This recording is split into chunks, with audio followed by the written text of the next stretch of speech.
Bonjour, je suis Jean-Michel Garlac. Bienvenue sur Happycom, le podcast qui va vous aider à devenir une meilleure version de vous-même. Épisode 25. Pourquoi réseauter quand on est demandeur d'emploi ? Il était une fois, en septembre 2018, un chef d'entreprise habitant à Servian, un charmant village héroltais non loin du célèbre Béziers, célèbre pour son équipe de rugby, sa feria, et plus récemment son maire, mais ceci est une autre histoire. Je disais donc, un jeune chef d'entreprise prend contact avec le pôle emploi local pour leur proposer son aide. La personne qui reçoit l'appel est décontenancée. Je suppose que ce n'est pas tous les jours que l'on doit leur proposer de l'aide, eux qui ont plutôt l'habitude d'en donner. Ce charmant chef d'entreprise a de la chance, mais la chance ne sourit-elle pas qu'aux audacieux ? Il a la chance de tomber sur un interlocuteur avec une véritable ouverture d'esprit, qui n'est pas une fracture du crâne comme vous le savez. Il saisit l'opportunité de pouvoir proposer quelque chose de différent à ses demandeurs d'emploi. Ce fabuleux chef d'entreprise est bien content, car il a réussi à mettre un pied dans la porte, pourrait-on dire. Mais que proposer à ses demandeurs d'emploi ? Comme ce fantastique chef d'entreprise maîtrise les réseaux d'affaires, il décide de créer une formation adaptée à cette clientèle. Bien m'en a pris. Ah oui, vous venez de comprendre que ce chef d'entreprise exceptionnel, c'était moi. Oui, bien m'en a pris, car ma formation est toujours plébiscitée et je viens d'être renouvelé une 3e fois par Pôle emploi Occitanie. Ouais! Mais du coup, quel est l'intérêt quand on est demandeur d'emploi de faire du networking, du réseautage ? Tout d'abord, il me semble qu'une définition s'impose. Le réseautage n'est pas le piston. En effet, le piston, c'est utiliser ses relations pour obtenir un poste, une promotion que l'on ne mérite pas. Alors que le réseau, c'est utiliser ses relations pour obtenir des informations dans le but d'obtenir un poste ou une promotion que l'on mérite. Il y a de multiples définitions du réseautage, mais j'aime bien celle de Marc-William Attier.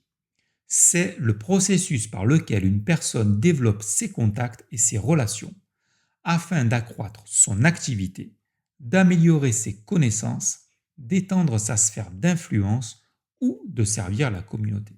Car cette définition a le mérite de ne pas rester cantonnée sur un seul sujet. Bon, alors, chers demandeurs d'emploi, pourquoi vous faut-il réseauter ? Tout d'abord, pour sortir de votre isolement de demandeur d'emploi. Vous passez peut-être vos journées à chercher et à répondre à des offres d'emploi. Et vous vous coupez de plus en plus des autres. Et cet isolement vous pèse sûrement. Le réseautage vous fera le plus grand bien. Il va vous permettre de rester connecté. Connecté à quoi ou à qui ? Tout d'abord, restez connecté aux autres et ensuite connecté au marché de l'emploi et à votre métier.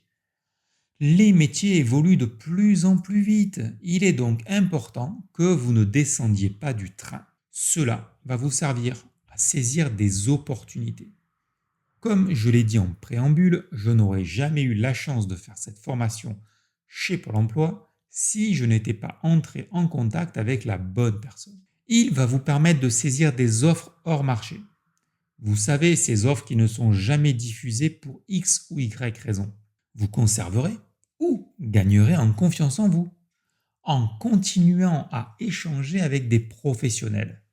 Cela va vous permettre de voir que vous êtes toujours un excellent professionnel. Le réseautage va aussi vous permettre de vous améliorer. Comment ?